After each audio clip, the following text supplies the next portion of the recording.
Welcome to this week's episode of Washed in the Wild. And this week we would like to have a conversation about what do you do? And to put that in context, we've all been in situations, whether they were dangerous or involved ethics, etc. And so kind of want to go around the horn and have everybody talk about a few of those things, or one or two, or Gentry's younger, so he may not have one yet. I definitely have a couple. Don't be deceived. Mm-hmm. Anyway, we've touched on some of this stuff. We kind of talked one episode a lot, if I remember correctly, about ethics and so on and so forth. But so we're probably going to go back over some of those stories because that was not the intent. But this is kind of for those out there that are just getting into this or may want to get into this. You know, you have to think about yourself and others sometimes, because not thinking about yourself could endanger others that may have to be the ones to get you the assistance that you may need or require. So before we do that, Gentry kicks off the prayer. Gotcha. Dear Lord God, I thank you for getting us here safely. I pray that we could just have some good discussions, some good topics that go around. I pray that these stories could be insightful and that we could be teaching at least one person what not to do. Pray it's all in your name. Amen. Amen. Amen. Amen. So I'll kick it off. So I've done a lot of bear hunting in my life, not so much since we moved out here. But I used to take people quite a bit, introducing them to bear hunting, and this is over bait. And so a friend of mine who Ryder knows really well, we used to fish with him a lot. Butch harvested a bear, and there were two boars together, which is highly unusual. He shoots his bear, kills it instantly, drops in his tracks, and we try to get the bear out of there, away from the bait as soon as possible, so that my brother and others can still use that bait. Can I pause you briefly? Yeah. Why is it highly unusual that boars travel together? Boars of this size and age typically aren't together. They're usually loners, and these two were showing up at the bait together. No matter the time of year? No matter the time of year. Really? Yeah, normally they're kind of loners once they hit a certain age. And so at least that's what I've observed. And so anyway, harvest the bear, let's get down, let's get to this bear. I, most of the time, don't carry a firearm in these situations. So I climb out of the stand. I know the other bear that's alive is still there. He's not very far away. He's 20 yards away or so.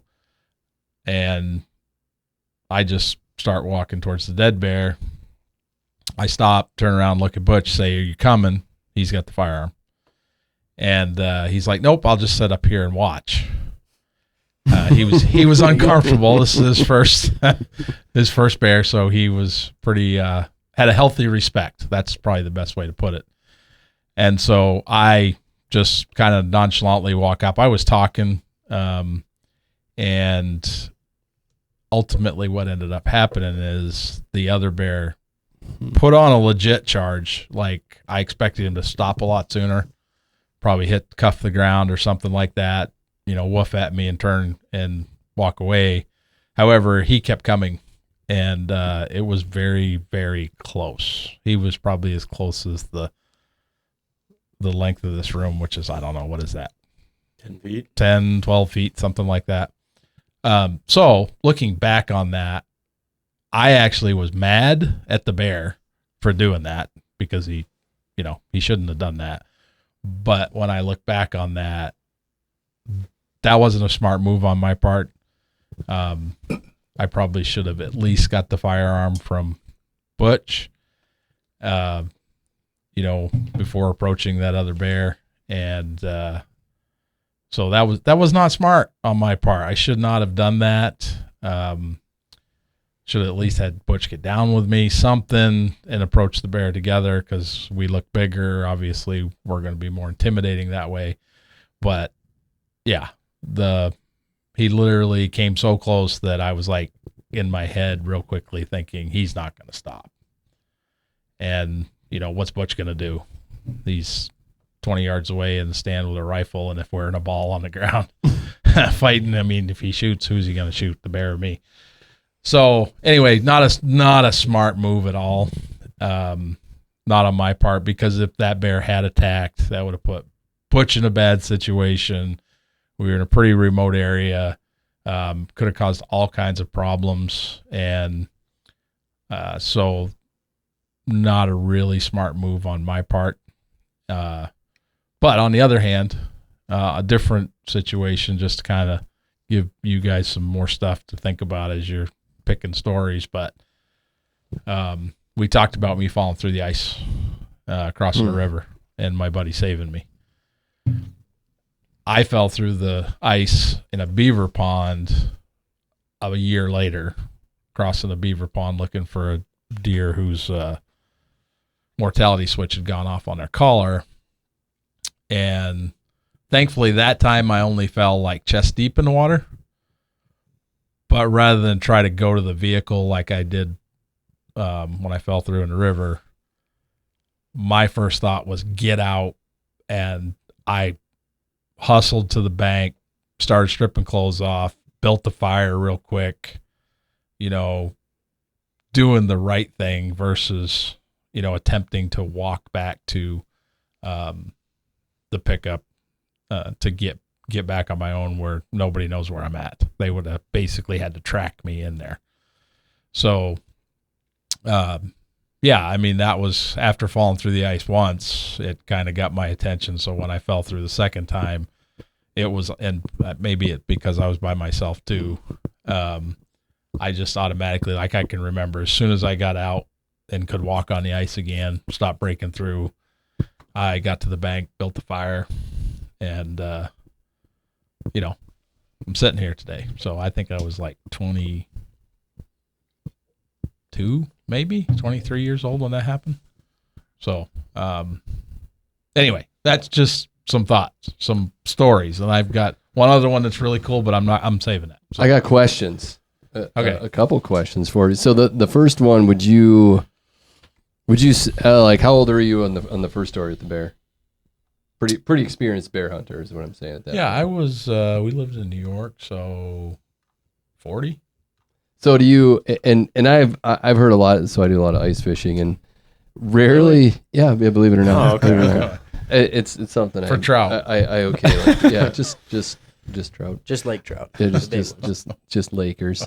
And the people that I know of, or the firsthand folks that I know of that go through the ice, it's never the first timers. It's always the guys that should know better, right? That have been out there for a while. So I guess what I'm saying is sometimes that experience, you get numbed to, to a situation, to the danger of the situation you're walking into. Would you kind of? I'm like, I've done that a couple times where I'm like, that was stupid. I know better than that. I should not have done that. So would you kind of say that happened with you, or was it just kind of you were excited in the moment, or? You mean the second time? No, with the bear. Oh, with the bear? Like he's drawing comparisons to numbing. I've had falling bears to the ice charged before, but never to that Like extent. that. Okay. So you truly were like, he's just gonna go. From your experience, you just figured He's going to start, 10, 15 yards from me and swat the ground and woof at me and turn around and walk away.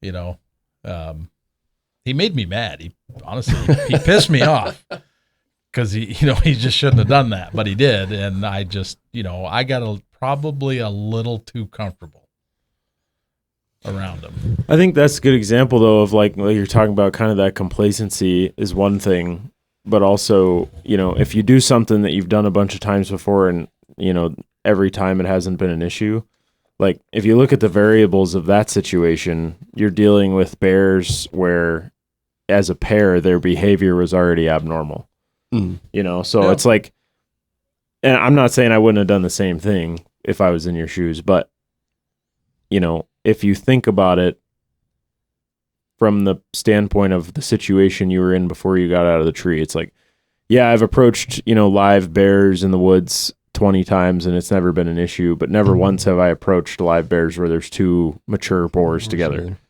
You know, so that could be, and that goes for anything. Like if you see something, even if it's something you've done a bunch of times, if something's changed, like if there's a different variable in the situation, that could be a trigger to be like, all right, maybe this isn't going to go the same way as it usually does.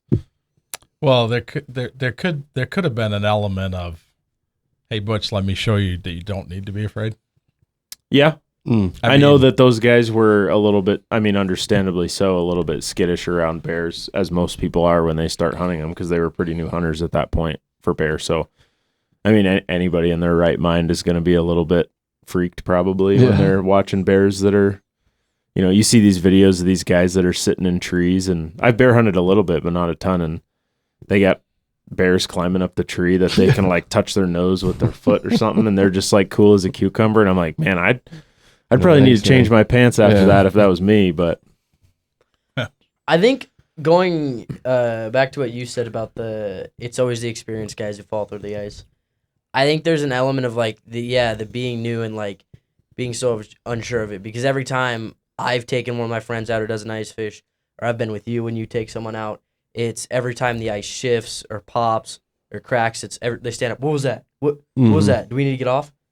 And anyone who's ice fished more than twice is like, no, it's just part of it. Or they watch the crack go. Yeah, or they That's the drive good over noise. a pressure ridge and they're like, I'm not staying in the car, man. Which is probably smart. Driving over pressure ridges is not good, but Yeah, don't do that. yeah, that's a good call. That's a good one. Unless you get up enough speed, so don't do that. that is Depends which side you're on. that's the science behind my crossings. Anyway, yeah. So So back to ice fishing. So or just the ice. imagine that. Like you're so I don't know anyone. I know people who have vehicle went through the ice, but not actually in the water. You know, almost always when that happens, It's like the front end. it's a slow thing. Like for those of you who don't know, it's like all the stories I've ever heard. Wheels go in, front end goes in, and it's a slow process if anything happens. So not that you got to sit there and do a crossword puzzle, but it's not like your vehicle goes in. But obviously, when you're walking and you go in, that's a whole different story. So, did you can you kind of take us through your mindset? Like, boom, you're in the water. I mean, great, you had been before. So, are you freaking out? Are you okay? Gather your wits about yourself. Like, what do you recall? What your brain was thinking at that moment? When I went through the second time, it was just get out, get to the bank. I don't think I ever was like, oh my gosh, I'm in the water. Yeah. I just fell through the ice. It was in and got out as fast as, because again, you're talking chest deep. Yep. And you touch bottom. So you got some time, right? And the ice broke a little bit as I was trying to get out. And then once I got up on the ice, then but I never I don't ever remember like major panic, maybe just initially going through because you don't know how deep it is. But I just remember I got to get to the bank and get a fire started, and honestly, I really wasn't cold, stripped the clothes off. I think that's adrenaline. Yeah. Well, I've heard from a lot. I wouldn't say that I was like, oh, hey, I got to get to the bank and maybe should start a fire or something. And are there any crawfish? So on and so Get some forth. bait. No, I was getting with it. Can you kind of describe how you got out? Like, because there's a process, and if you haven't seen it, this kind of, I don't know if I'd recommend you do this, but I've talked to some people that, given a safe situation, that might be something that you might want to try out, right? I've done it. Yeah. I was in a training, but yeah. So you can either one. I never have. Can you explain how you? Well, I've never had any training other than, because you didn't have any ice picks, I'm assuming. No. Yeah. No, Mhm. not at all. I had actually dropped down from elevation, so I had my snowshoes on my back, which is probably a good thing. Mm. And I might not have fallen through if I was wearing snowshoes when I went across. But yeah, I just lunged up, carrying a gun, just lunged forward, arms on the ice that broke. And I did that 2 or 3 times, and then it supported me, and I kind of just worked my way up onto the ice and stood up and got to the bank. I mean, yeah, that one, and honestly, the fact that I didn't go under, I think, is probably why I was able to be calm. Mm. Well, yeah. Right. What was your It experience happened like? so fast. I don't remember the name of the organization, but there's this awesome group of guys and girls in out of Alberton, Montana, that do all over the country. They do various types of like water related training. And the one that one of the 2 that I was a part of, the one that was on ice, the main goal was dealing with like released like petroleum products in a body of water that has ice on it. Oh. In order to extract. But part of that, in order for like safety purposes, part of the training was rescue and self-rescue.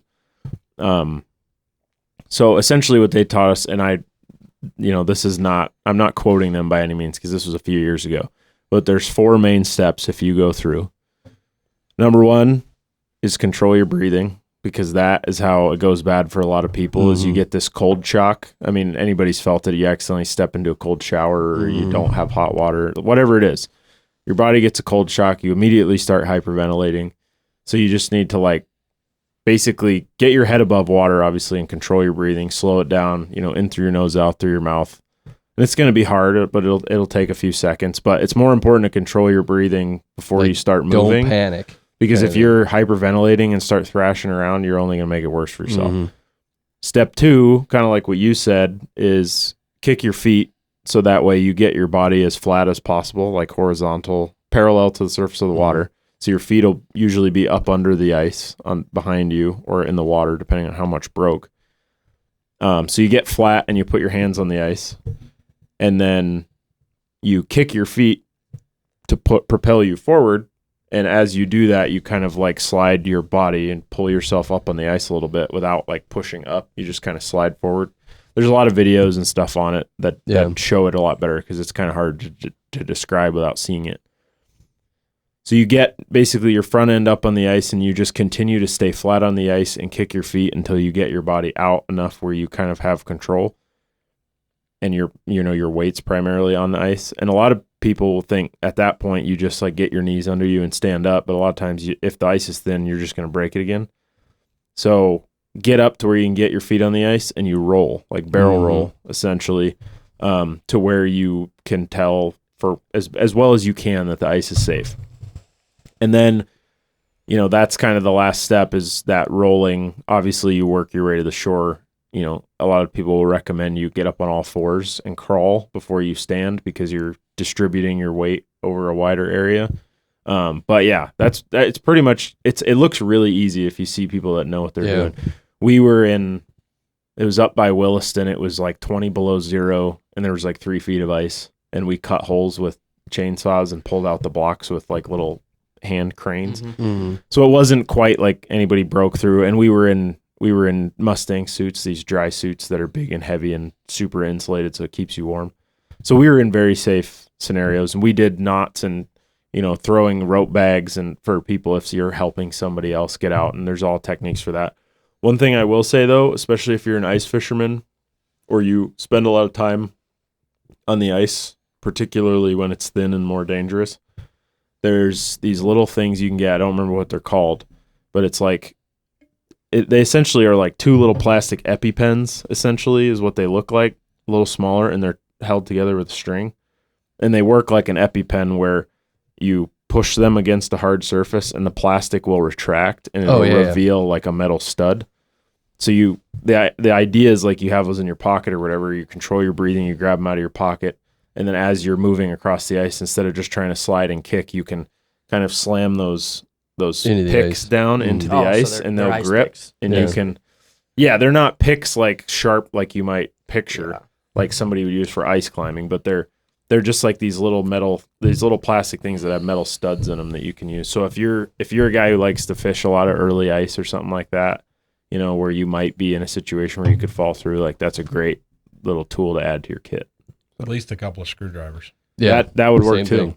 Same idea. I have a pair of those, and it was like they're like $10. Yeah, they're cheap. I think they have like yeah. that real cheap camping brand is that has like Those the are green trail. package. Yeah. What is that one? I don't remember what it's called. I've got a bunch of stuff. That's from the them. kind I got. What's Yeah, the packaging? It's like a green with package. yellow words. I don't remember the name of it. It's They've like got the some cheap ones. I was thinking of should Ozark say this. Trail, but that's No, orange it's- and gray. And whatever, it doesn't matter. I know the Anybody that's looked in an outdoor section of any retail store Yeah. knows probably what we're referring to. Yeah. But they've got all kinds of cheap stuff like that. So Who's next? well, I can go next. all right. It's a little bit of a switch up.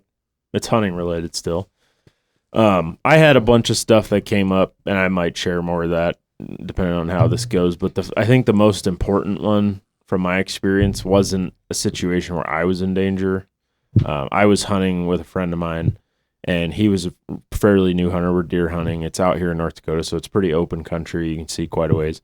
And this particular day, we happened to be on public land in a spot that, frankly, we don't hunt anymore because we were running into it. We don't usually hunt it because we were running into other hunters quite a bit. What happened was he had a doe tag. We're perusing along in an area where we pretty regularly would see some does, and this group of mule deer comes tearing out. There was like 7 does, I think, all in a group. They come running out and they stop maybe 100, 150 yards away. They're all standing broadside. You know how mule deer do. They take off and stop and then just stare at you. And so they all stop and stare. And I don't remember exactly what I said. It was something like shoot the bottom one, you know, because it was a bigger one or whatever. And he just pulled up to shoot freehand because it was pretty close. And as he's, you know, basically has the gun shouldered and is finding the deer, I'm standing kind of behind him and like looking past, like over his shoulder. I see orange out in the distance. Yeah. And I said, wait, stop. And he like looks, you know, kind of jumps a little bit and puts his gun down. He looks at me. He's like, what? And the deer run off. And you know, the deer were below the skyline. Like they were kind of below us a little bit. And the person that I saw was straight out. So, you know, would the shot have possibly been safe? Yeah. You know, depending on which deer he picked, it could have been safer one way or the other. But in that situation, my instinct was obviously to stop it because I didn't think. Like I just saw that, as we call them pumpkins, but it's some guy in blaze orange. I just saw that and I said immediately, you know, stop. That's downrange in that sense. Absolutely. And so I point out the guy and I ranged him. He was probably 750 yards away. So as we talked about a couple weeks ago, you know, well within the distance that a bullet from a rifle could travel.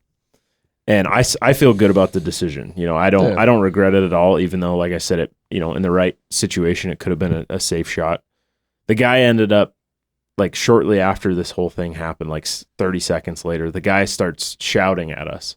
And he was telling us that it took me a second to kind of decipher because he's so far away, but he had to be like screaming at the top of his lungs because the wind's blowing and everything. And he's like, there's deer right in front of you.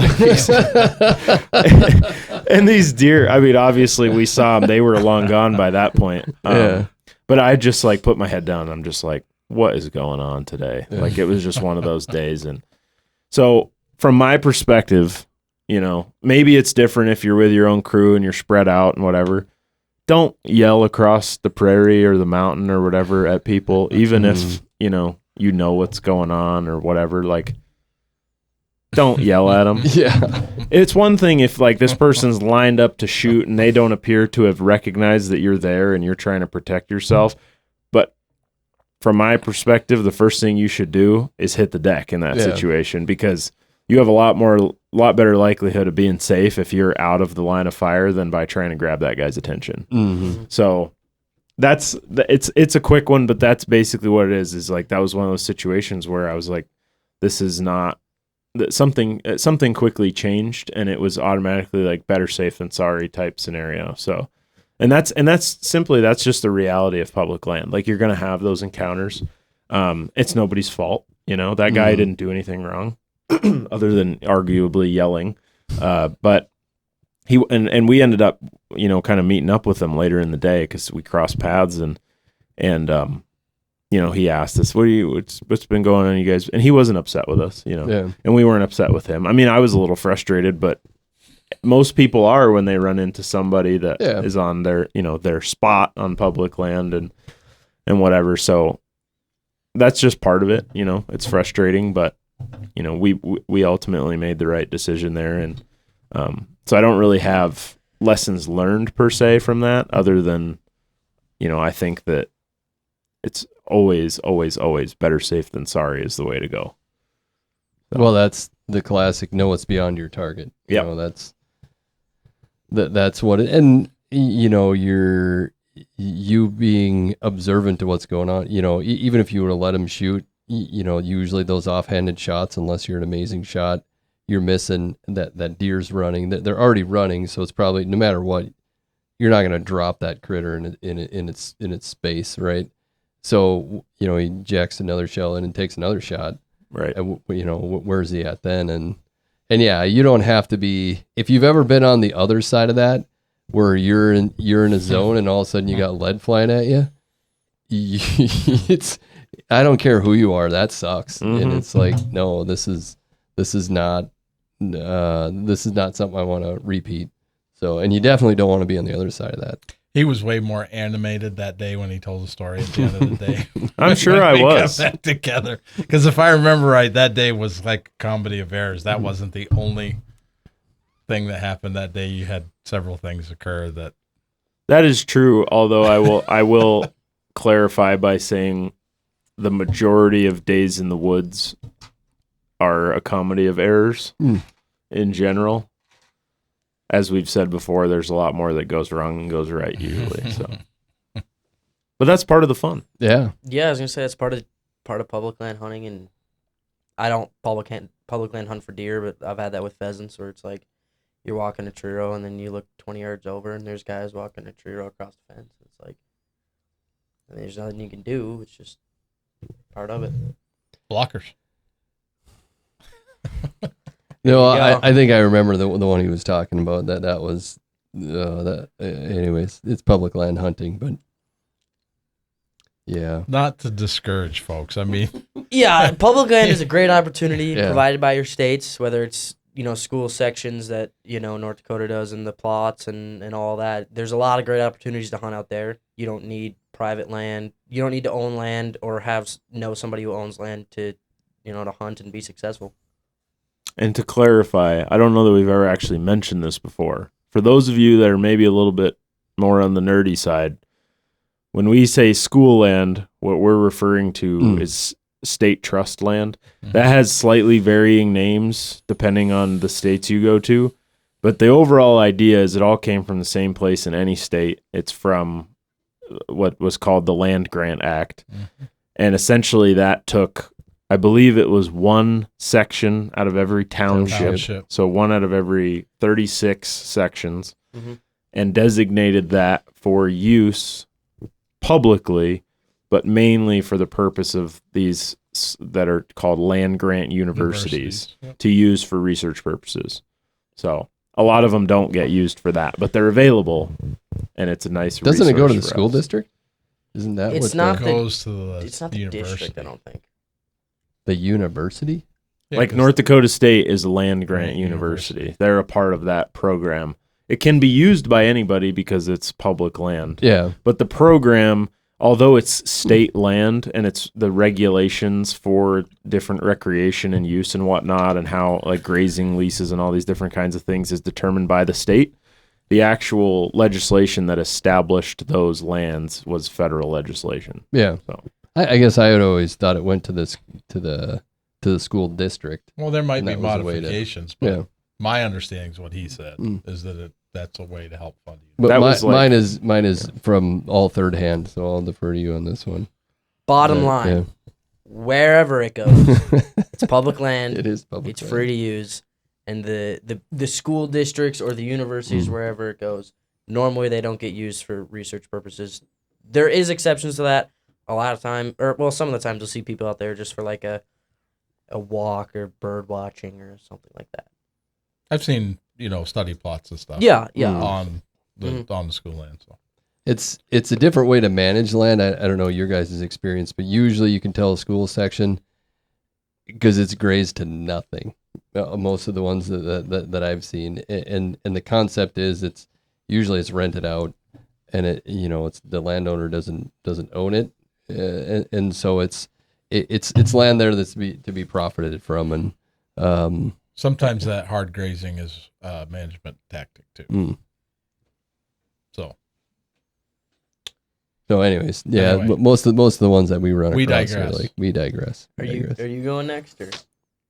It's up to you. You want me to? Yeah, sure. All right. Do I So- know this one? No, you don't. And so this is I'm gonna get real here. This is I was younger and kind of a similar story. I was hunting out at my in-laws' place, and it was I'd probably only been deer hunting in North Dakota for 1 or 2 years at this point.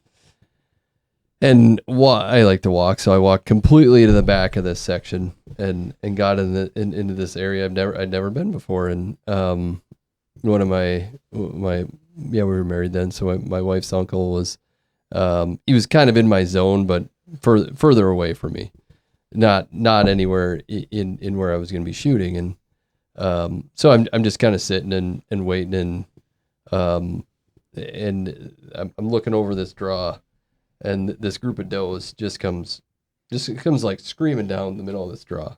I'm like, oh, sweet. So I get on them, and of course, they never do and I wouldn't have known this at the time because this is probably the first mule deer that I ever had in my sights.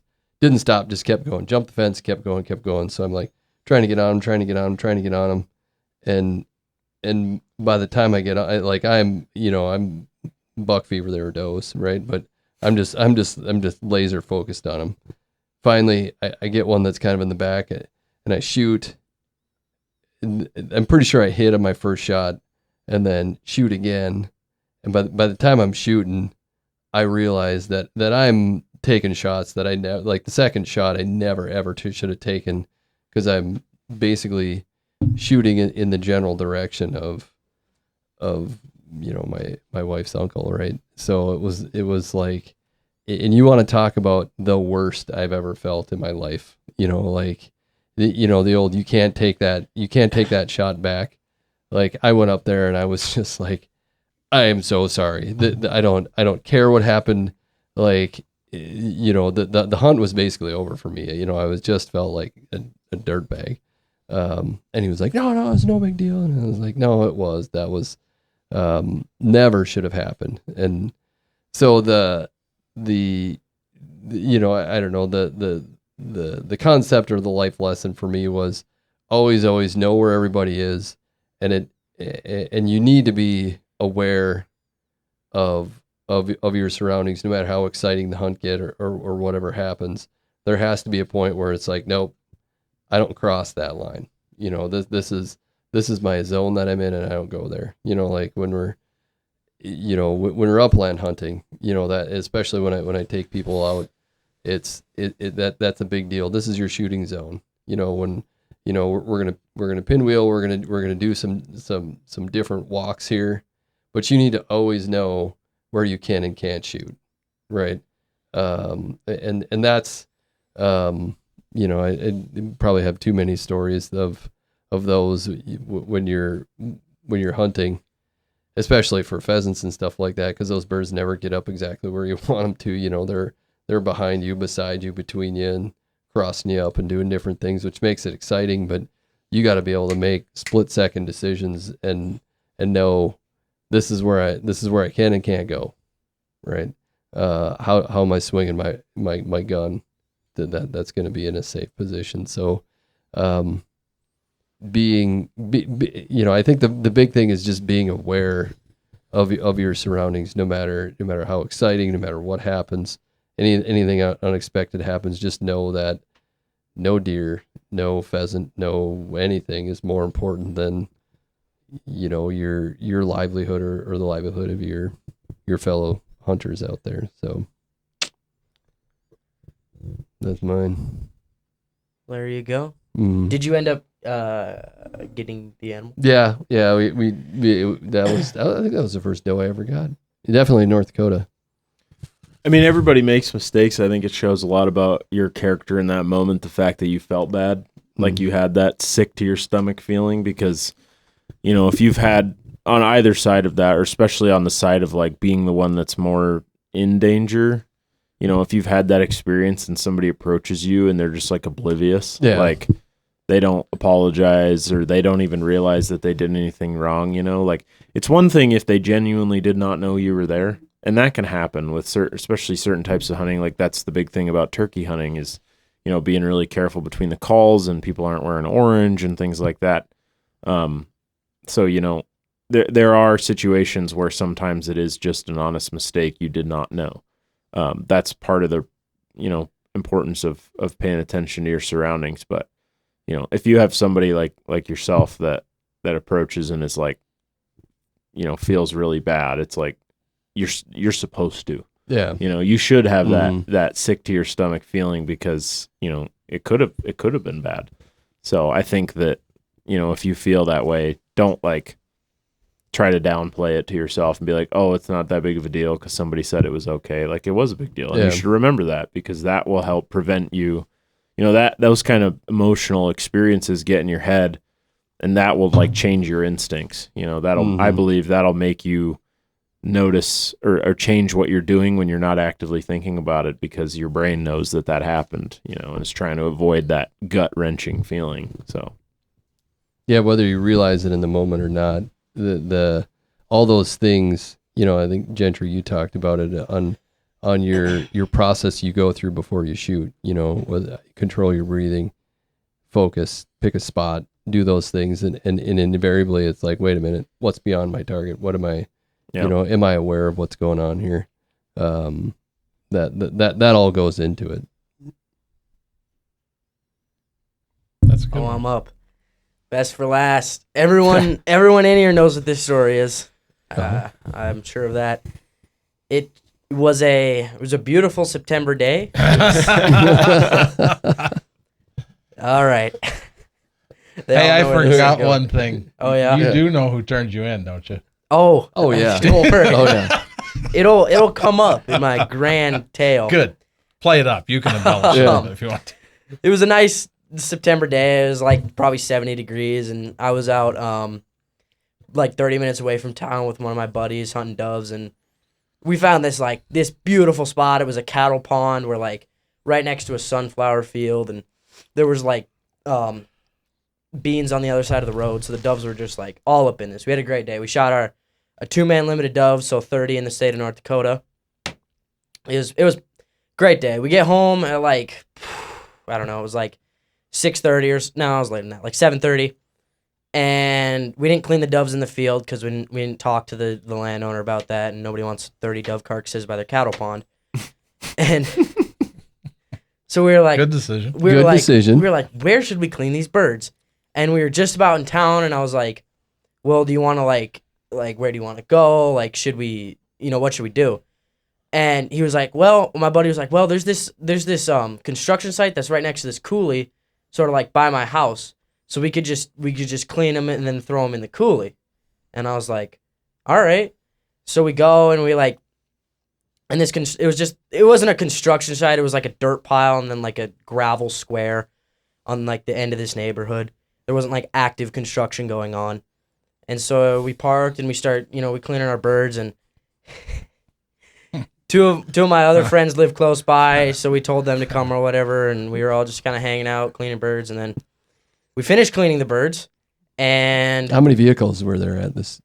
There were 3. It was my friend's truck who I went hunting with, and then my other 2 friends, one of them had a car, one That's of them had a truck. important to the story. It is important to the story. And so how this was laid out is my buddy had backed like over the curb and into this gravel square next to this dirt pile, and then my other 2 buddies were parked on the curb next to this site, and we were all just like talking. We'd finished cleaning up the birds, and about like 15 minutes after we finished cleaning the birds, we were sitting on some boulders at the corner of this site just talking, and this car drove by, and it drove real slow, and we were kind of confused But it went off, and we kept talking. And then the same car came around the corner again and drove by real slow again.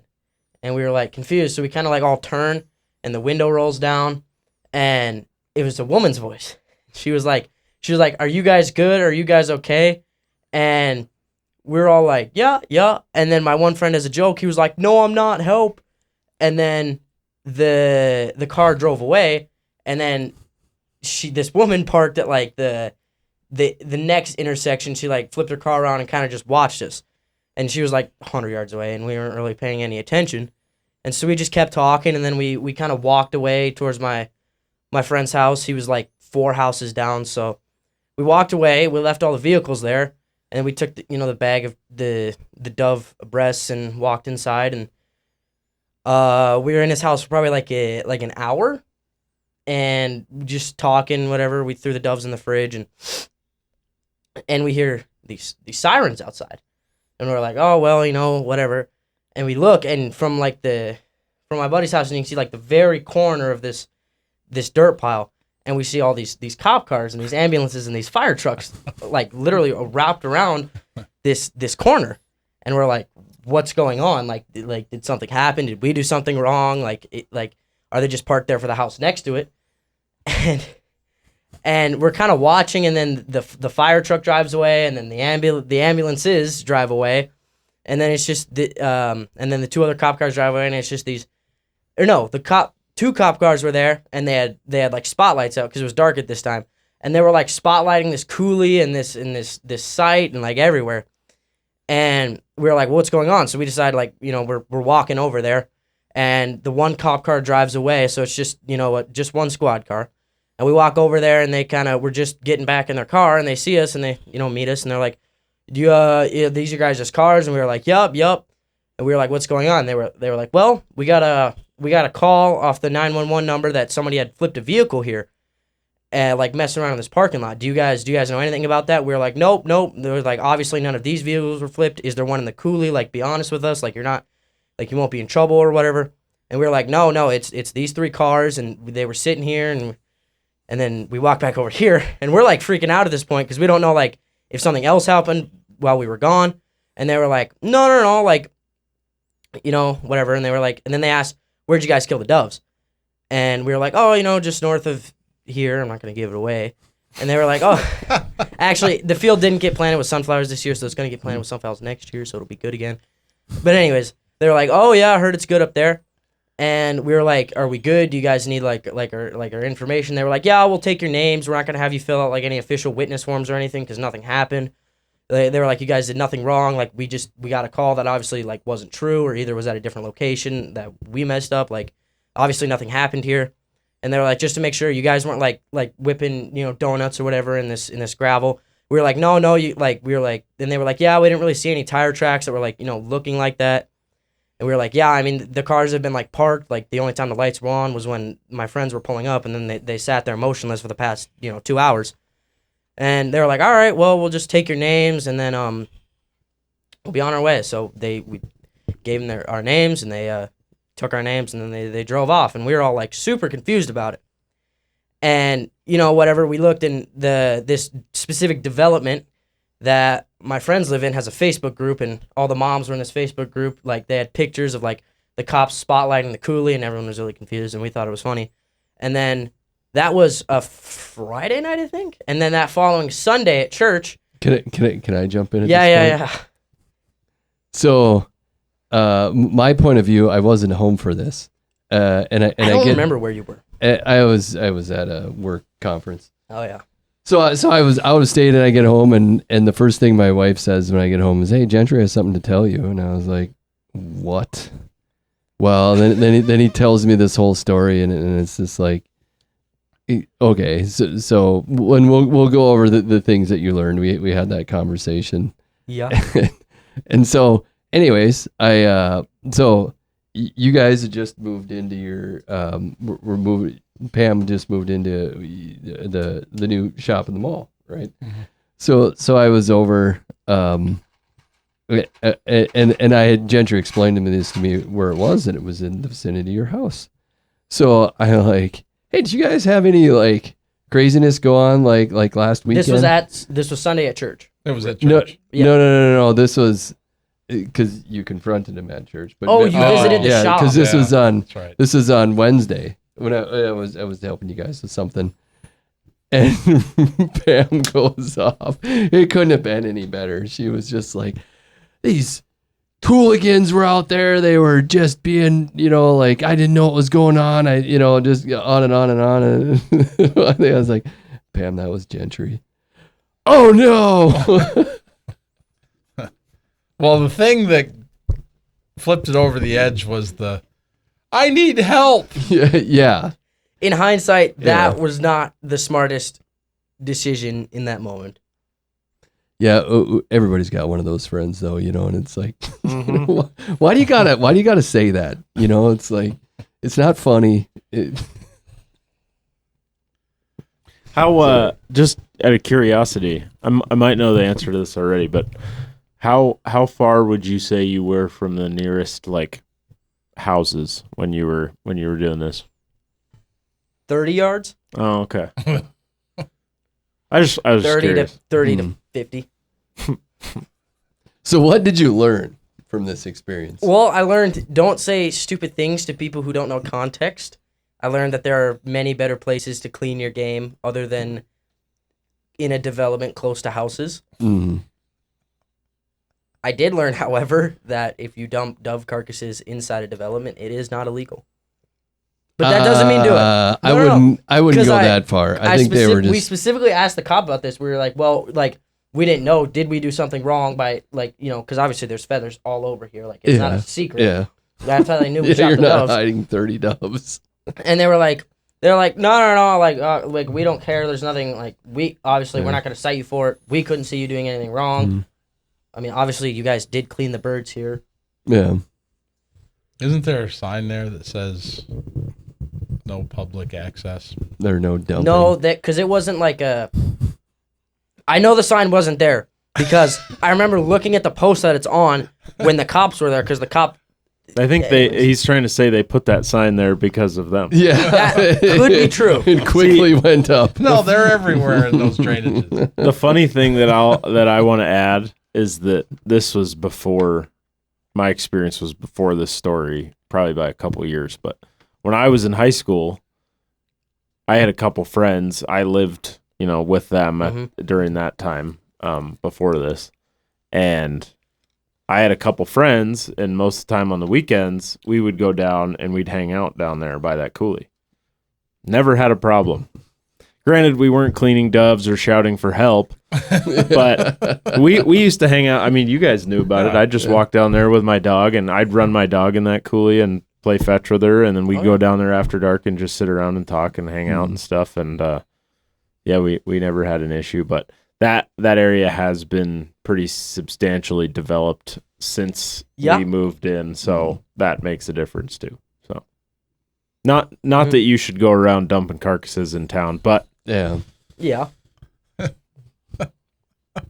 I think that falls into There's the lessons guys to be that- learned. Yeah. I learned. That falls in whether you should or whether it's illegal or not. Would you want somebody taking 30 dove carcasses and dumping it on your front yard? Right. Somebody owns that. if I took my dog down there to run, she probably would have been pretty excited. Yeah. That's where she got trained, basically. It is, yeah. Yeah, because there always used to be pheasants down in there. Yeah. So she'd get excited about all them, but There still is. But yeah, that was my ethical wrongdoing story Ethical and the lessons learned with it. hey, nobody was in danger. But I did not learn it was Pam till the following Sunday after that because like it was dark and I couldn't see in the window, and my dad and Matt and Pam, that's Matt's wife, were talking, and I kind of walk up and Matt just kind of turns to me. He's like, I don't even remember what you said. It was something to like quiz me about what I was doing last Friday night. I think it was like, what were you doing last Friday night or something like that. And that's when because my dad didn't tell me that he talked to Pam about it on the Wednesday. I only learned about it on the there Sunday. was a plan. I was going to say, I bet that was intentional. Yes, 100%. I actually think I asked your dad for permission if I could kind of get on you a little bit. And he said, yeah, go for it. Have at it. Yeah. Which I would have said the same thing Yeah. if it was on the other foot.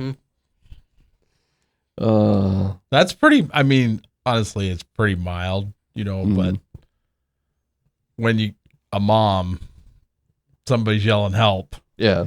The thing that confused me the most was the flip car, because I don't know obviously what was said like on the 911 call. Obviously, the cops aren't going to share that. I don't know if she said specifically like flipped car. Did one of your friends? Because we talked about this. Because none afterwards. of when she Did drove anybody by, have a cracked windshield? no, I'm pretty sure. Are you Well, sure? my Yeah. friend's car might have had one. Yeah. But well, it was parked on the curb, and both times when she drove by, the cars were off. Like there was no lights on. Like they didn't move. That could indicate, you know, a problem. Yeah, The help I part, don't know. too.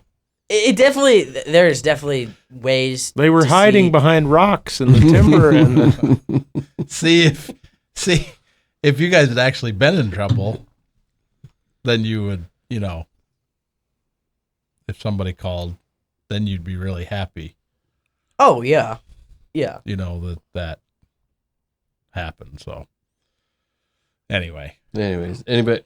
So I got a couple. Well, you got one more that you were. He's saving it. Yeah, you're saving it. I'll do it now just because I think it's hilarious, but it's also kind of a good story. So, you know, we talked about the fact that I grew up running hounds and with my brother Joe mainly. And so we had some amazing dogs and we had hunted our normal area pretty hard. Weren't finding too many coons in that area, so we went to another spot. It's called Jericho. And hardly ever hunt there.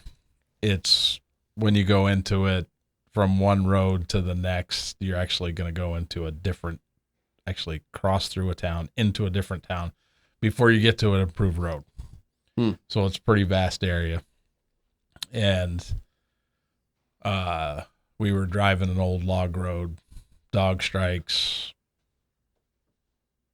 long run.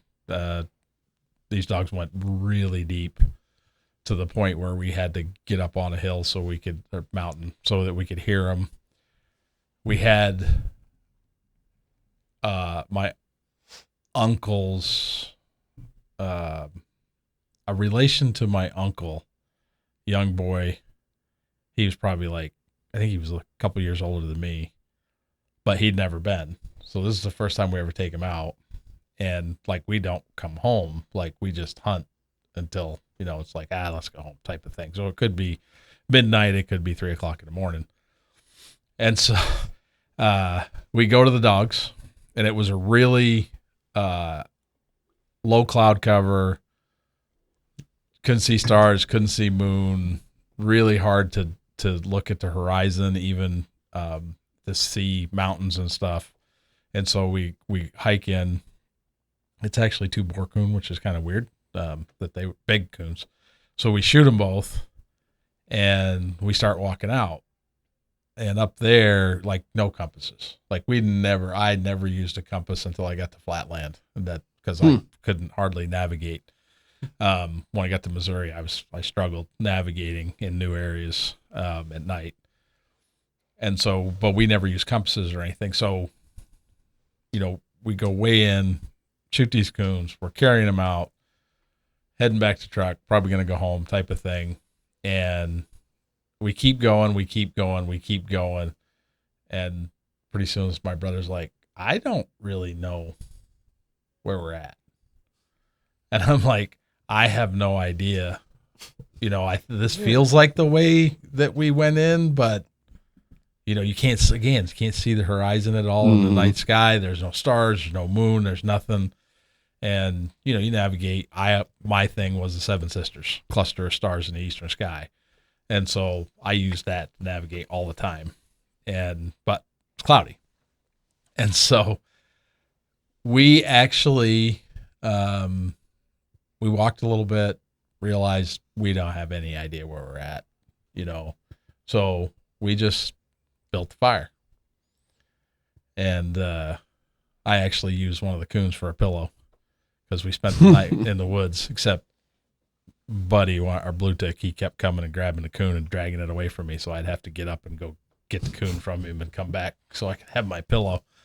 And the hilarious thing about it is that as soon as it started getting light, we walked to the top of the high point right there, not too far away, and the truck was straight down over from us. I mean, we were probably like half a mile from the truck or something like that. But the reason why I bring that one up, one, I think it's hilarious because most people wouldn't use a coon for a pillow. And Yeah. most people don't understand what running hounds at night is, because that's kind of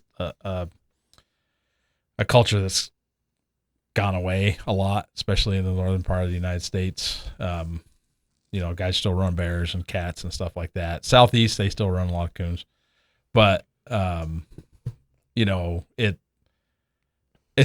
me, it's hilarious. We got in a lot of trouble. People were out searching for us everywhere. Everybody was mad, even when we got home, at 9 o'clock in the morning or whatever. Everybody was furious with us, even though we were okay. But if you get in that situation, whether it's daylight or it's dark, if you literally don't know where you're at, the best thing to do is to stop. Yeah. Don't keep walking and walking and walking because you're probably only gonna,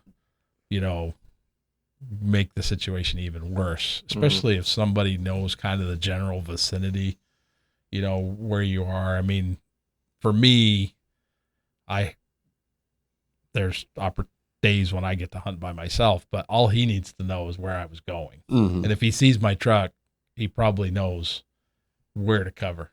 Yeah. It could be a vast area, but at least he knows. He also kind of knows my spots. So, or the places I like to go, or the places I'd like to, travel. And so he can find me pretty easily. And at least, if you knew the general vicinity, if you got hurt or something like that, injured and you couldn't get back, at least they find you, especially out here, pretty easy because you don't have a canopy. But that's the best thing to do is to just stop. And, my brother probably to this day is probably still embarrassed about it, because he didn't know where we were going and, or how to get back to the truck. But, we didn't hunt that area much more because I think he was still kind of a little shell shocked. Did you tell anybody where you were going? Like, did anybody know the general area you were going? Oh, good Lord, no. Okay. When we were running hounds, there's no telling where we'd end up. Oh, okay. We'd be in any one of probably 5 towns, but they're not towns. Like when I say town, people think buildings. Yeah. Where I grew up, town might be a Grange Hall and a town hall and a house. That could literally be the center of town. Rural North Dakota type towns, except in the mountains of the Northeast. Yeah. We weren't technically lost because, with a 100-yard walk to the top of this hill or a couple 100-yard, whatever it was, look down into the valley and bam, there's the road, So what we had so there's these ridges that'll run in lines, right? And that can really mess you up. And what we did is that instead of coming up over the ridge and crossing to the next one, just went around it. We stayed on the wrong side. Ryer and I did it one day during the broad daylight checking cameras. We literally were just walking, talking, checking. Do you remember this? Yeah, embarrassingly, it was not that long ago. We stopped and we're looking at each other and we're like, what? Where shouldn't the cottonwoods be right here? And then we're standing. Oh yeah, that's over. And then we'd done the same thing. Mm-hmm. We'd crossed the spine and we should have gone on the one to the west, and just the way we hit it. And of course we're talking and stuff. Yeah. But that's not lost. Yeah. Just that is confused. That's well, it was confusing for a minute because we're both like, what's going on? And I think he was the one that pointed out. He's like, we're one ridge, or whatever you want to call it, hill to the east or something like that. But yeah, I mean, and the way I grew up too is when you drive hunting in these, pretty vast areas, everybody come back for lunch. And if somebody was missing, my mom would be like, are you going to go look for them? Nope. They'll come out somewhere. Mm. Eventually they'll come out. But my dad never really got too worried about that. And you learn from that experience. I can tell you that. Pay a little better attention. Yeah. There's a lot of tactics you'll hear for getting lost that are very helpful, but it's also, I think people listen to those things and they think about like everywhere I go, the same thing's going to work. Yeah. Like a big one, especially in mountainous areas, is go downhill, because you're going to either generally hit a road or you're going to hit water, and you can follow the water. And if you follow the water, you're going to get bigger water, and then eventually you're going to run into some kind of structures. Mm-hmm. You know what I mean? Now, if you go out to a wilderness area in Colorado or Montana, you can go downhill, and if you're going west instead of east, you could go 60, 70 miles through wilderness and national forest where there's not anything. So it's important to remember that not all of those things work. And it's all relative, too. Like, he didn't use compasses, goes out to Missouri, or we get out to North Dakota, and we're looking around for landmarks. And we're like, there's nothing out here. Mm-hmm. Like, it's just grass everywhere. I don't even know. There's no land. But now that we've gotten used to it, it's like, man, it's everything looks so unique and different. And it's like everywhere I go, I can tell where I am. So it's relative, being comfortable with where you're at. I think a lot of times it goes bad is when guys are doing hunts in places that they're not familiar with. Like these guys that went to Colorado from like Pennsylvania or something like that this past year that were found dead. They didn't really do anything wrong because they got caught in a storm. But the issue was originally that they had told everybody where they were going, the trailhead they were going to be parked at. They weren't parked at that trailhead because they had moved. Presumably didn't have phone service. They moved. People didn't know where they were, so it kind of led the search and rescue on the wrong direction place for a while. So if you're going to go into a place where you don't have phone service, whether or not you're going to move, especially if you're going to be there for an extended period of time, make sure you have some kind of communication device. Satellite, Garmin, Zoleo, there's Starlink Mini, whatever it is. There's a whole bunch of different things. Yeah. Make sure you have something. Keep those things in mind, like going downhill, looking for water, things like that, or just stopping, because that's a great one too. But the one I would say that I think of that's very important, kind of like what you mentioned, Dad, that a lot of people don't really talk about, is the importance of having somebody like kind of in the loop that knows you and knows the way that you operate. Because like I heard a story about a guy, Remy Warren, he's a hunting guide and he's been a part of Meat Eater. He's got his own shows. Mm-hmm. He has a story where his wife got lost, like going on a hike in the desert or something like that. That's a cool story. And it's an unbelievable story, and you have to listen to it because it's incredible. But he ended up finding her basically because he knew what the types of things she would do. Yep.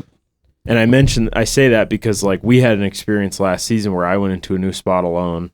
I probably did 10 miles that day deer hunting, and we had got snow that day, so my tracks were fresh and everything. And I didn't have any problems, but him and my brother-in-law went in the next day into the same spot, and I went somewhere else in a different way too. And they went in a different direction.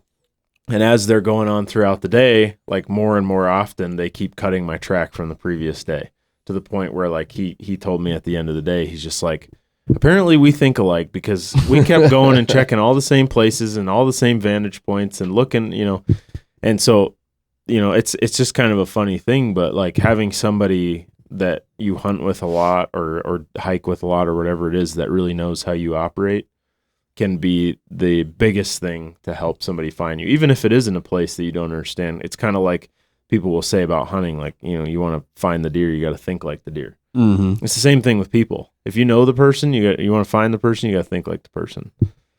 But I mean, that's companionship. Yeah. And to spin it into faith a little bit, I think that, the same goes for your faith, like having somebody that knows you, that can, whether it's keep you honest, keep you on track, challenge you, ask you questions. Dan, you've mentioned it before, like, you miss somebody at church for a month or two, and a lot of people think that a good friend is somebody who's going to pat you on the back and make you feel good. But the best friend is somebody who's going to tell you when you're doing something you shouldn't be, or when you need a correction, and I think that same kind of relationship for faith is the same thing. Like when somebody's lost, it's good to have somebody on your side that's going to know where to find you, Amen. whether it's lost in the woods or lost in Faith. spirituality. So Well, and what do you do in either case? You stop, right? yeah, Stop, reflect, pray. So it's kind of, that's what you see. See, Great minds think alike. This is the poor boy's, he's a mess if he's going to be like me. But well, I we was just actually- established that I can blame you for that. So because that's what I was kind of going to try to wrap with a little bit, was just like, I know you have thoughts on that, Dan, because well, self-reflection is, I mean, the most numbskull things you do, when you lay down at night and go, oh, why did I do that? Right? And hopefully you get that in yourself, but whether that's your spouse, I know Pam and I know my wife, they're going to tell you, what were you thinking? Right? And not no being, uncertain terms. in no uncertain terms. Yeah, there's not going to be any, fluff. Mm. and a lot of times you hear that even when you didn't realize you did it. And that's so valid, and not to walk in pride and go, wow, they should have known better. I was right. I was an idiot. I was stupid. I need to go apologize. Right. Like having that friend, that's a challenge, I think, for everybody. We kind of, manly man, we got to do all this stuff, figure it out on ourselves, do this all but me. I got this. You're just ripe for the enemy's pick. And if that's the road you're living in, if you can, to your guys' point, have someone that knows you and knows how you knows how you act, knows how you function, and has the cojones to call you out and be like, hey, what's going on? Something ain't right with you right now. And that's so important. And if you don't have that, man, find somebody. That's and I've had, I've been pretty blessed throughout my life, whether it's mentors or really good friends. But it's different people, and I think that's healthy too. But that's whether you're bonding with somebody in the outdoors or video games or whatever it is, have a truly authentic relationship with somebody that you can, you trust them, they trust you, and it could save your life, quite literally, whether we're talking spirituality or in the outdoors, right? That's a big deal. I think it's important too, not just like we talking about tendencies, and habits of somebody, knowing that, but also knowing somebody's weaknesses.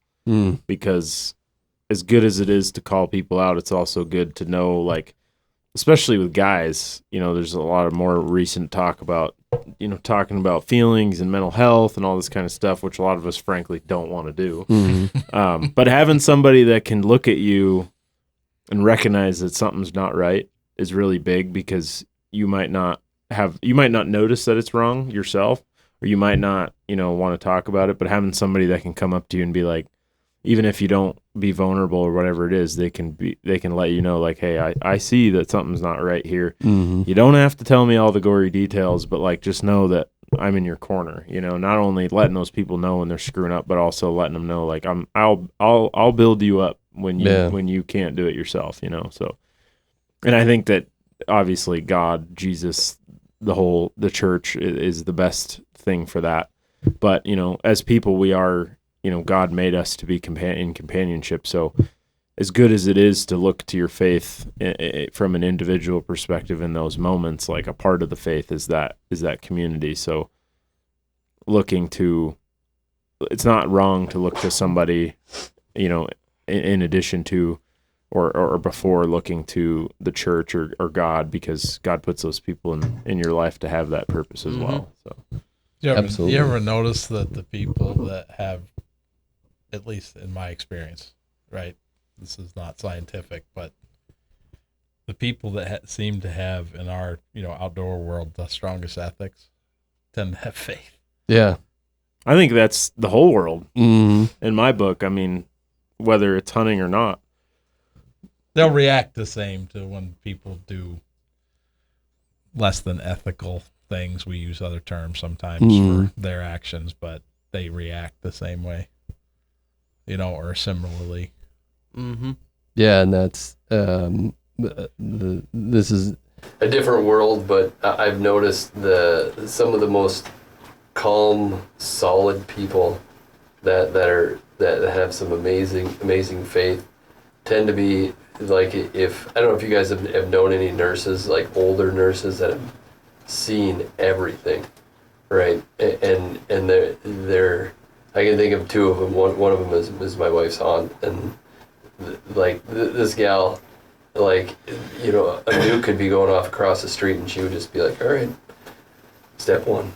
This is what we're going to do. I mean, there's just an unshakableness about having been through, over the hill and through the woods, having been through it, and hey, this chaos is not going to last forever, right? I know I'm solid in who I am and the support system that I have around me.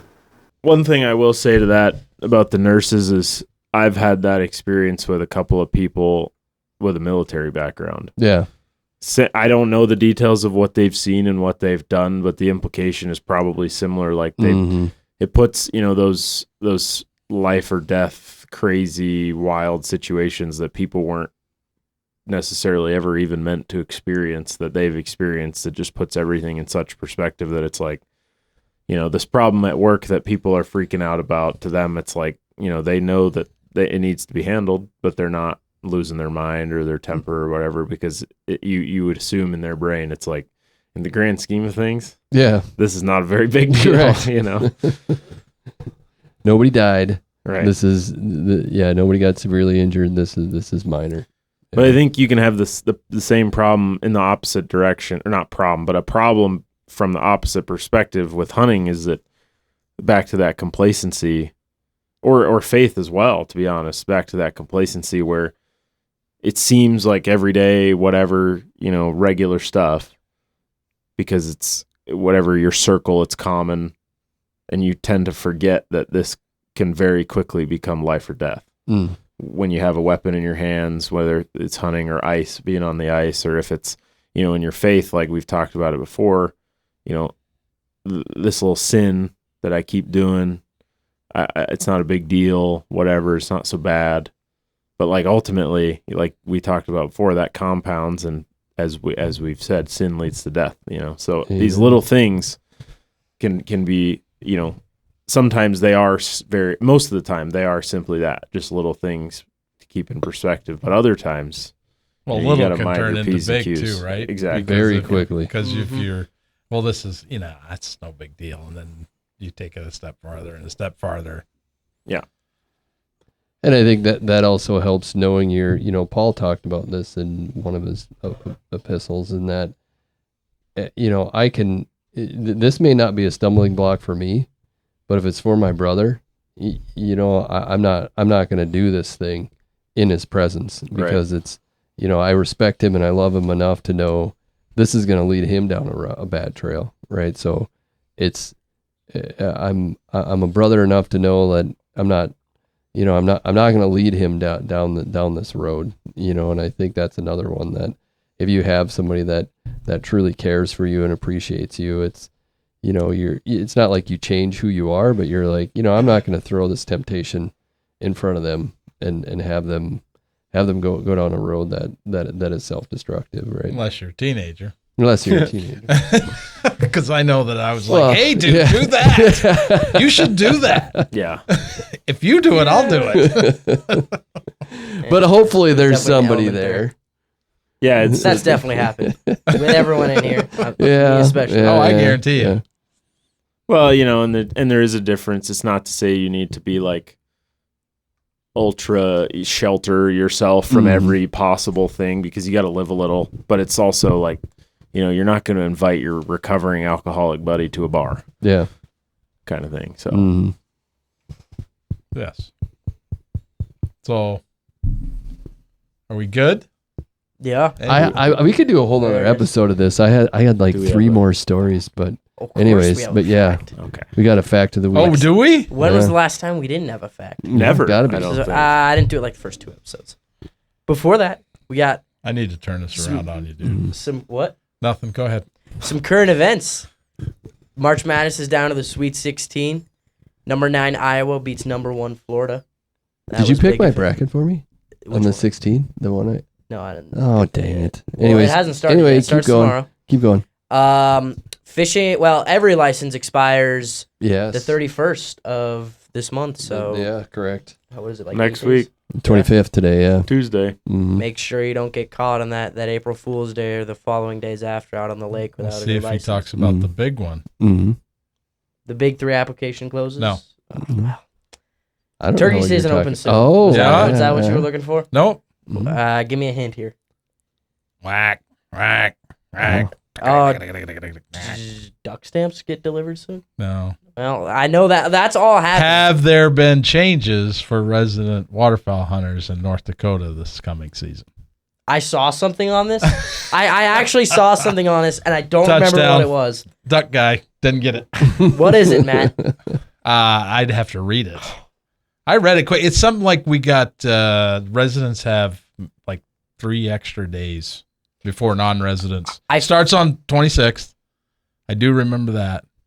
I feel like that's right because I also remember seeing this. and You I- didn't. You. What? Yeah. I said feel like it's right. I read it in passing. I didn't really stop. Note and to self: gather be the careful. information. Anyway, go ahead. Don't skim the regs. Yeah. The big 3 application closes on the 25th, I believe, or the 27th, somewhere in those days. So get those in if you haven't already. I assume all of you guys have. Yes. Yeah. Matt, Oh, that was done like the day that it opened. there we go. Fact time. I have 2 because I feel like I may have told my dad the answer to the first one. Well, you can do that one. Well, I'm gonna do both. Number 1. And you guys probably might know this. What are the odds of picking a perfect March Madness bracket? So 1 to blank Oh. number. You did tell me this, but I don't know. Well, luckily we got 2. Yeah. Isn't it some stupid number that like doesn't Yeah. even make? It's like It one is. in. It's like 1 in 1 quintillion or something Yeah, like correct. that. All right, that's Ryer's guess. I don't even know if 2 that's a real quadrillion. number. All right. Whatever that is. I I'm don't gonna, even know if that's something. I'm gonna just not, because you've told me this like 3 times, and I've heard somebody say this, and every time I heard somebody say this, I was like, that sounds like you're reading out of Dr. Seuss. That's not a real number. So Can I change mine? Yeah. 1 in a gazillion. Wasn't it like 64 to the 64th power? Is how It you do is. the math It or is something 1 like that? in 9.2 quintillion. Quintil. I said Quintil. quintillion. Yeah. For reference, to put that into like actual odds, you have odds of winning the Powerball. I think it's like 4 times in a row, getting struck by lightning 5 times in a row, picking a single grain of rice out of every grain of rice produced in human history. Or I think it's Jeez. picking. wow. I think the other one and the craziest comparison that I thought was picking one random person on Earth and then picking the correct hair on their head. Yeah. Those are the So odds. he got it right. He I just said his 1. terminology. I was 9. We're giving it to of him. The correct, because it was like 9 Nine quintillion. I said 1 quin- So I was Quintillion. right. A gazillion. That's pretty close to Basically. whatever. I believe you said quantrillion. No, I asked him if I could change it, and he said yes, and I Oh, said okay, a okay, gazillion. okay. All right, what's the next one? Okay. What are the odds for? Hold up. Is this wildlife related? Yes, this one is wildlife okay, related. Okay, good. What are the odds for a non-typical buck to reach Boone and Crockett size? It's a percentage This is over what area? over the United States. So all of the United course it'd States, have to be. how rare non-typical deer are, or common in some Wait, areas, is I it guess. non-typical or Boone and Crockett? Non-typical and Boone and Crockett. So So- okay. how common is it to So see that a, slims it down. to way see a more. non-typical deer Well, who this is also Ohio. is big enough for the Boone and Crockett Correct. record books? I'm gonna say it's like 0.4%, less than 1% for sure. I don't know. I'm going to go a little higher and say like 5%. Well, they got to live to maturity, And they have to be non-typical, and they have to be which already non-typical. slims it down. Yep. Oh, yeah. Do you want to change your answer? You No, still can. no, I'm All right. going with it. No more of this changing answers. Yeah, you gotta own it. It's probably gonna be something stupid. 7%. That is way too high. It is 0.06%. All right. Oh wow, even smaller by a factor of 10 almost. Because I don't think I've ever seen a non-typical in my life. I don't think I haven't come to either. the house. What? Want to come to the house? Well, one that's alive and not Running growing in a around. farm. Yeah. It was. What are you No, talking about? I'm saying like those were two separate. Those are two separate like He's not a booner. qualities. That was awesome. I'm not saying coming your off deer this chair. was grown in a farm. Those were two separate like caveats, I guess, for the. I don't know. I think was he not just called accusing you high fence hunters. I think He that's what did. just happened. I believe this is called backpedaling. He just insulted me. I did not insult you. Wait, you hunt farm deer? Apparently, I didn't know that. I was Not not that there's anything accusing. wrong with high fence hunting. There is so I much guess. wrong with high fence. Yeah, I know. I was not accusing Matt of high fence hunting. Those were two separate entities. Well, you Two or can't be something high like fence that. because high fence doesn't count to Boone and Crockett. Well, Problem he solved. just said his wasn't a Boone and Crockett. So you said something. This is some ignorance. Like, I've always assumed Pope and Young and Boone and Crockett's North America only. Can it be? is. I'm pretty sure it is. Like if you shoot, They're all North American species. Yeah. So the implication to me is that it's North America Is that- because a lot of those species aren't anywhere else. I don't know if like you go kill a brown bear in the Kamchatka Peninsula of Russia, if that's gonna. I don't think you can like submit that. that was I a don't very think it specific counts. place. Well, I don't know. I just Is that a real place? there's a lot of brown bears there and big ones. Right across from Cool. Alaska, right? That's Yeah. where that's at? Yeah. And they have a lot of earthquakes, which is the reason I originally found out. There we about go. Now I know. That makes sense. But they do have a lot of brown bears. So Well, there you go. So Third that's fact. something I should know a little bit more about. So North American critters only.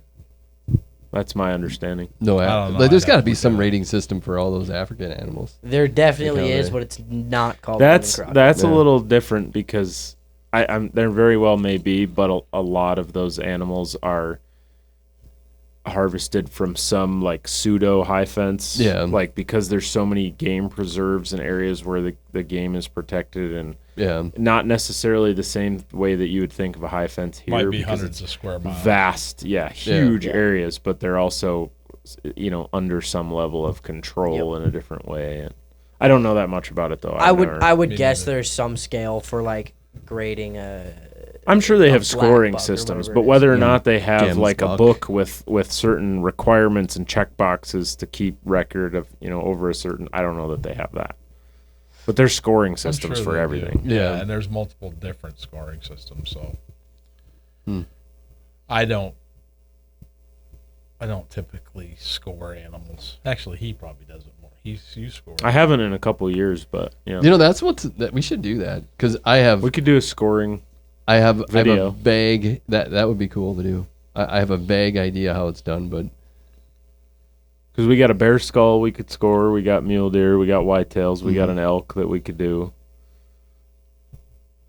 You should have we him. got We should all bring in one set of antlers, but you should just score his like abnormally low, because he doesn't know what he's doing, and then make him feel really bad about it. Are you talking got about hosed. you're talking about me or you're talking No, about me. him? I was yeah, pointing at my dad. Yeah. Oh, okay. I know you're non-typical. It's quite large, apparently. No, it's not. Oh, okay, well. It is not. I shot the wrong deer. But it was raised on a farm, so Wow. Three bucks came in. Wow. One buck came out, and I thought for sure it was him, big and it guy. was low light, and I was with a muzzleloader. It's the longest shot I ever made with a muzzleloader, too. You're gonna gloss over that backhanded farm comment?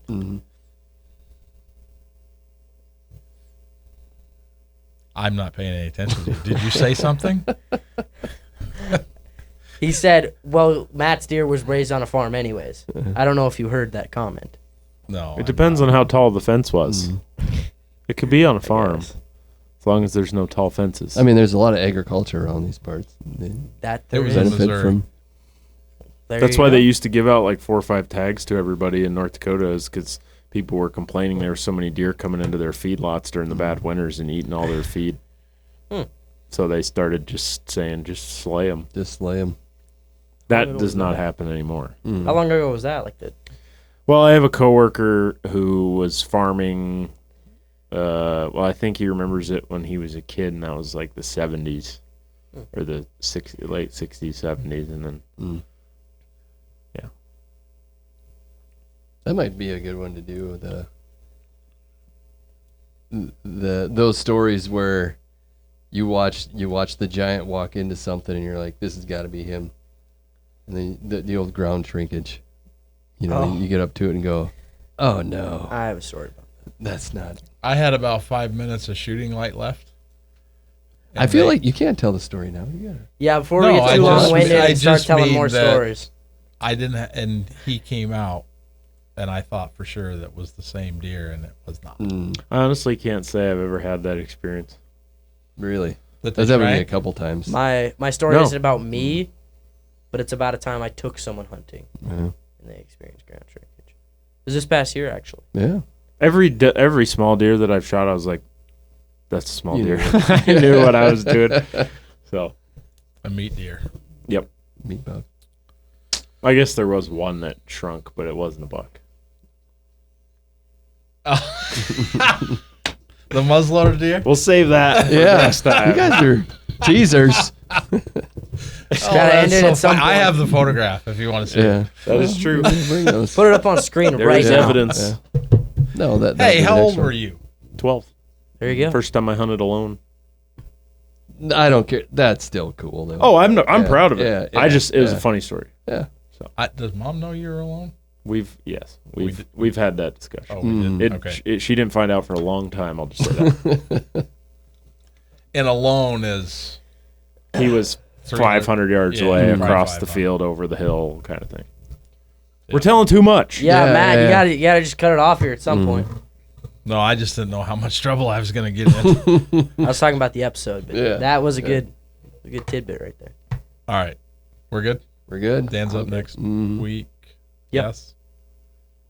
Yeah. Yeah, because we reestablished the order. Yeah. True. No, we're Alright. back to the normal order. Normal. Well, yeah, that's what I meant. Like, subscribe, and listen to us on the radio if you don't want to do any of that. Club radio. Club Radio. 100.7. 100.7. Saturdays, Saturdays, 8 8 p.m.